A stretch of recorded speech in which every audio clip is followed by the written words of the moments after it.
Welcome back, everyone. Today's episode is going to be focused on the top mistakes beginner players make when they hit the paddle court and how to specifically fix them so you can win more games on the court and have more fun. And let me know in the comments which city you're from and your biggest takeaway from today's episode. Let's get into it. So the first mistake I'll see with players begins with the serve. The point doesn't start without an effective serve. Players will hit topspin, especially if they're coming from other racket sports like tennis. Topspin, while at the beginning can be effective with other beginners, as you begin to level up and get better, the better players will eat that alive because the topspin, when you swing from low to high, will bounce up. And anytime the ball bounces up, it's easier to control where that next shot will go versus keeping the ball low. We always want to keep the ball nice and low in paddle. So instead of swinging from low to high on your serve, your swing path is going to want to be high to low to keep it nice and low. That's the first point. The next is players will serve and then they'll stay back and then just wait. Remember, in paddle, the majority of the points are going to be won at the net. This is where you're in most control of the point and where you can be offensive. So serve and move forward. Just think, if we stay back, our opponents then have more time to move forward and they'll have control of the point. So we're basically giving away control of the point when we stay back. So we want to serve, move forward, and be ready to control the point from here.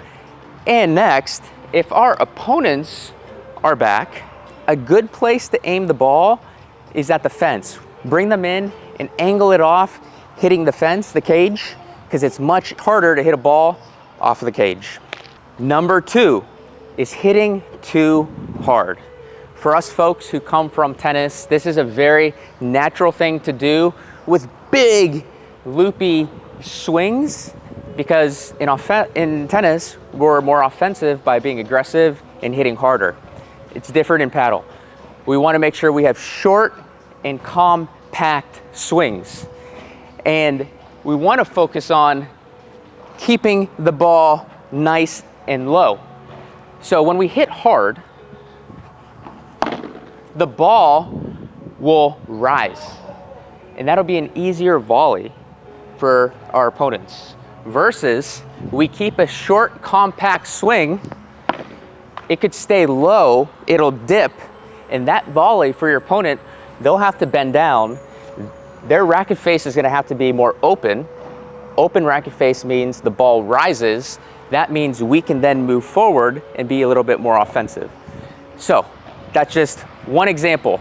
Shorter, compact strokes and allow the ball to dip versus big strokes where the ball will rise. Next is smashing from anywhere in the court. And what we're really doing, what I wish someone told me on the first day I stepped onto the court was avoid hitting the ball basically how you would hit an overhead smash. Avoid hitting it too far out in front and up high. Instead, you'll want to wait for the ball to drop a bit. Be patient. It's a common theme we'll continue to talk about in paddle when using the walls is patience. And waiting a split second longer. You want to wait for the ball to drop almost to the side of your head and then hit sideways. Those will be for bandejas and vibras, which we could get into. Bandeja is going to basically be a more defensive overhead when we're back, which buys us time to get back to the net. And then a vibra is going to be a shot where we want to keep the ball nice and low, but it's going to be more offensive. So it's going to be hit more to the side like we're cutting an orange, kind of like you're slicing an orange. Another reason why the smash is not ideal is because it'll rebound off the wall and be easy for your opponent to then just recover it. Just think, when the ball hits the wall, it then slows down. So a smash here will sit up and be easy to hit back with options. So be sure to be more defensive with bandejas to buy yourself time and vibras to keep the ball nice and low. Number three is trying to take the net too early. So coming from tennis, You'll often think, okay, I'm gonna hit an approach shot and now I wanna move forward right away. We wanna slow things down on the paddle court. Instead, we wanna take our time. It's risky coming in so quickly, we'll be more off balanced. It'll be harder to hit effective volleys and to move forward. So we wanna make sure we slow it down with lobs or hitting off the wall with soft shots like Chiquitas, which we'll get into later in the channel. To move forward, because it'll buy us time and it's less risky. Lob and then get forward to the net. And when we choose not to lob and we try to hit through the ball and then come forward, that'll be an easy ball for them to volley. We'll be off balance, or it can rebound off the wall where that will be an even easier shot that they'll have options to choose where they want to go. Number 4 is make the glass your best friend. When I first started playing paddle, I wish I would have just been disciplined enough to use the glass and to embrace the awkwardness instead of trying to hit volleys and half volleys, refusing to use the glass, thinking that because of years of tennis that I was beyond that and I didn't need to do that. Don't do what I did. Embrace the glass from day one. It is your best friend. When the ball rebounds off the glass, it slows down, which gives you more of an opportunity to be offensive or to hit the shot that you want to hit, whether it's a lob, whether you want to hit low, corners, up the middle, you'll have options. So really embrace that feeling of like, okay, not knowing where to be. We'll get into various best practices that will help you be very competent when it comes to the glass. But for right now, just learn that you want to use it when possible. Number 5 is having your face towards the glass. We want to avoid this as much as possible. That'll look like this, and we're looking this way. The only time we'll do that is if we're limited on time, and if the ball is going to basically die at the glass, where we have no other option but to face the glass and hit up. Instead, we want to make sure we get into position, we give ourselves enough time, and turn our bodies. If it's going to be a backhand or a forehand, we're going to turn. And we want to watch where our opponents are. That will then help us. I know when you're first beginning, that's not going to be on the mind, but eventually that's where you're going to want to get to. You're going to see where your opponents are. If they're both at the net, you're going to want to lob. So ball comes up, lob, want to get behind it and turn. I'm looking forward. Now next, when the ball's off the wall, we don't want to contact it behind us. That's much harder to do. We want to wait a second longer for the ball to rebound off the glass, and we contact out in front. When we contact and wait a split second longer, we almost just have to tap the ball. Versus if we contact behind us too soon, we have to generate so much more in an awkward position. And that'll be very difficult to do. Okay. This is mistake number 6 that we need to avoid on the paddle court. It's wrong footwork at the glass. So oftentimes players will let a ball rebound off the glass and then they're gonna lead with their front foot. And this foot is either gonna go back or it's gonna go sideways. Where am I standing when I do that? My body is sideways or it's back, making it much more difficult to rotate and hit a smooth, effective shot. What you're gonna wanna do instead is lead for your backhand with your back foot. So that ball's gonna come, you're gonna lead with your back foot, and then wait and step forward. And now our body weight's moving forward where we could recover or move forward to the net. On the forehand, what that's gonna look like, what you don't wanna do is you don't want to lead with your front foot back or to the side.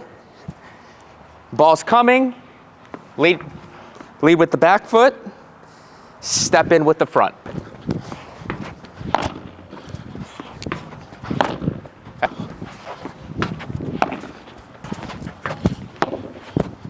Number 7 mistake that we want to avoid is don't rush.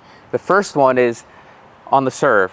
In our very first point that we drove home, we discussed how we serve and then stay back. Another mistake players will make is they'll serve and then they'll run in way too fast where they won't be balanced, or they'll serve and run at the same time. we want to avoid both of those. Instead, we want to serve, have our body weight moving in simultaneously in one fluid motion.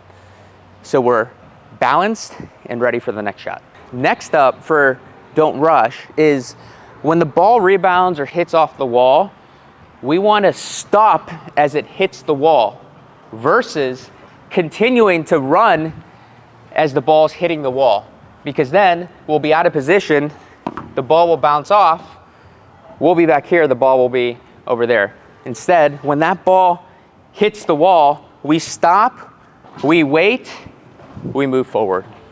Number 8 is wanting to play either the right side or the left side, just one exclusively.